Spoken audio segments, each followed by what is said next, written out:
Hi guys, it's Olive. I hope I'm sounding a little bit better in this video. My little bit of a sinus issue from my last video ended up turning into a really nasty sinus infection. If you follow me on Twitter, you probably saw me go through the whole thing, but on a much more positive note, I am here today to do a very exciting video. I am here today to share with you my top 10 books that I read in 2015. Many other people have put this disclaimer in, and I am going to as well, by saying that not all of these books were published during 2015. These are just the top 10 books that I happened to read during 2015. So without further ado, let's start off with number 10. The number 10 book that I read this year was a non-fiction selection called Nurture Shock: New Thinking About Children by Poe Bronson and Ashley Merriman. This book discusses thinking about children, conceptions and misconceptions, such as how much praise is too much praise, how much sleep is enough sleep for children, why kids lie and how to prevent them from lying to you, and many other very interesting and scientifically backed topics that will change the way that you see children, the way that you see teenagers, and certainly the way you interact with them, whether you are a parent or whether you are not a parent. I think this book is really important to read for anyone who wants to have kids or has kids already, or if you are just interested in child psychology, teenage psychology, really just the way brains work, this is a great book. My number 9 book is Murder at the Brightwell by Ashley Weaver. This is the first in the Amory Ames mystery series set in the 1930s in England. Our protagonist is, of course, Amory Ames. She is the wealthy wife of a man named Milo. You find out very early in the book that Amory, in order to marry Milo, broke off an engagement. The book starts off with her former fiancé, Gil Trent, showing up at her house to ask her a favor. Gil's sister is about to marry a playboy, and Gil has serious doubts about this gentleman's ability to make his sister happy. He is enlisting Amory's help because Amory has found herself in a very similar marriage to Milo. Gil thinks that if Amory pretends as though she has left Milo and accompanies him to a vacation at the Brightwell Hotel,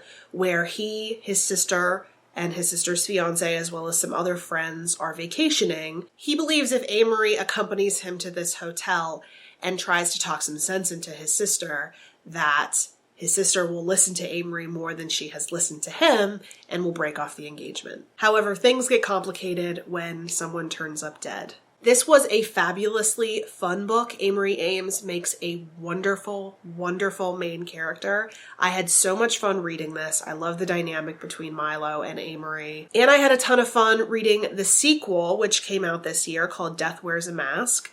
I love this series. I will be continuing with it in 2016, and I highly recommend it. Number 8 is another nonfiction pick called Selfish, Shallow, and Self-Absorbed: 16 Writers on the Decision Not to Have Kids. I did a joint book review / discussion video where I talked about this book as well as the more general topic of going child-free. I will link that down below if you are interested in watching that. This book is a collection of 16 essays from writers about why they chose to not have children. I found it very enlightening and really refreshingly honest.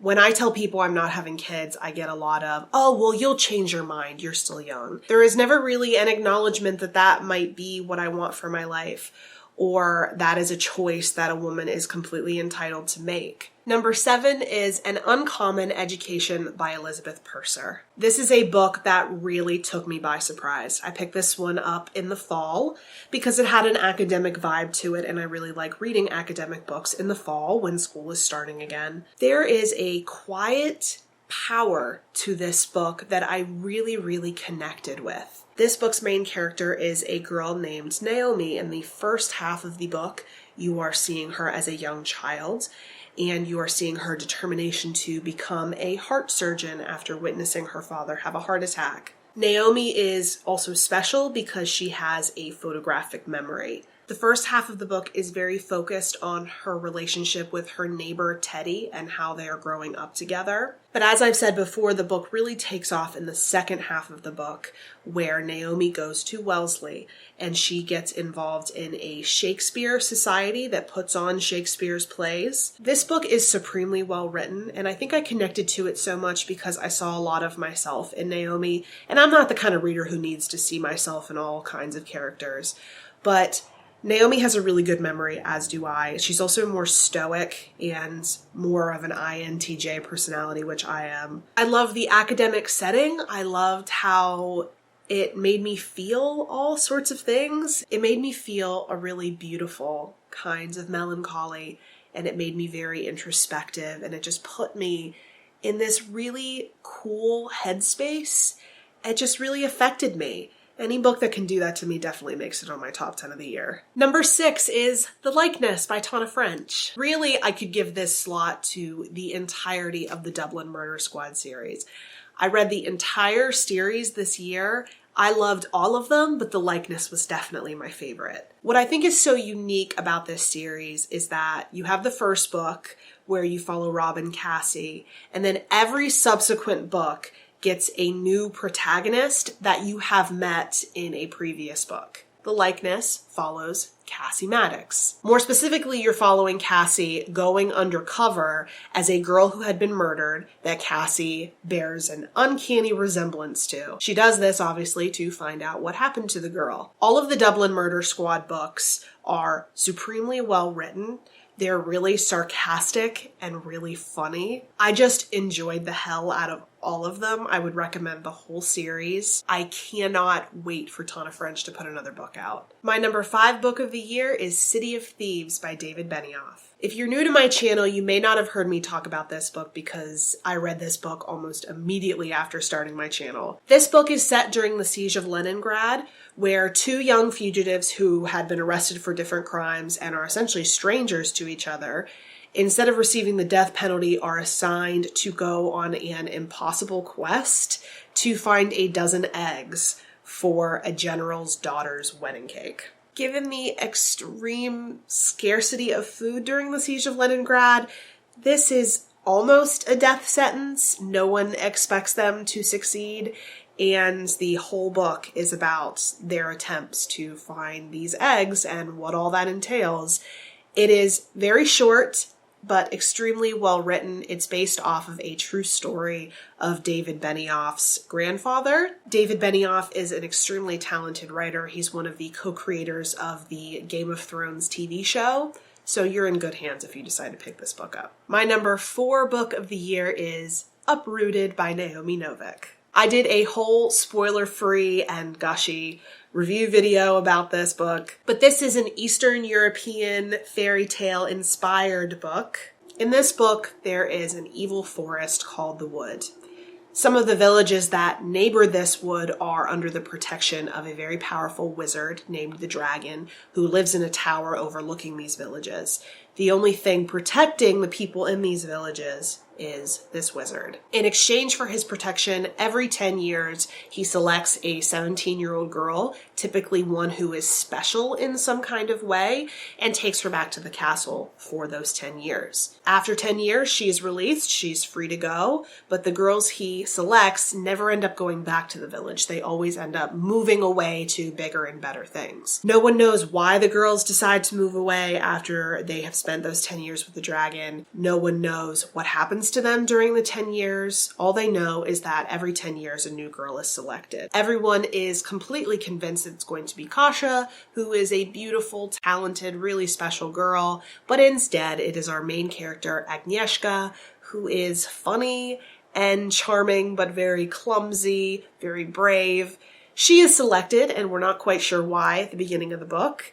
And so starts a very magical and wonderful and completely thrilling book that I just could not get enough of. Number 3 is The Interestings by Meg Wolitzer. This This book is about a group of teenagers who meet at an artistic summer camp during the 1970s and talks about their relationships with each other, their relationships with their work, really their lives up until they're about in their 50s. This was another book that I really connected to. I seem to have read it at just the right time because a lot of my friends are growing up and moving on to things and selecting careers and figuring out who they are. And it talks a lot about the way friendships grow closer and grow apart and how this has its ups and downs just like any kind of relationship would. This was the second Meg Wolitzer I read after Beljar, and I loved both of those books. It definitely made me fall in love with the way Meg Wolitzer crafts a story, and I will certainly be reading more of her backlist in 2016. Number 2 is one you've probably heard a lot about this year, and that is Fates and Furies by Lauren Groff. President Obama just called this his favorite book of the year.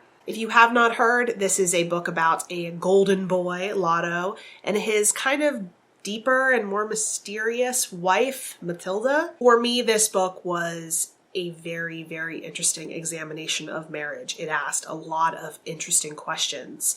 How well do you really know somebody else? How important is it to know somebody else entirely? How much do we give up of ourselves in order to be in a successful marriage? What are the secrets we keep from each other? There have been a lot of spoilers out there, and I have no desire to contribute to that. I'll just say it is a fascinating book, and I have not been able to stop thinking about it.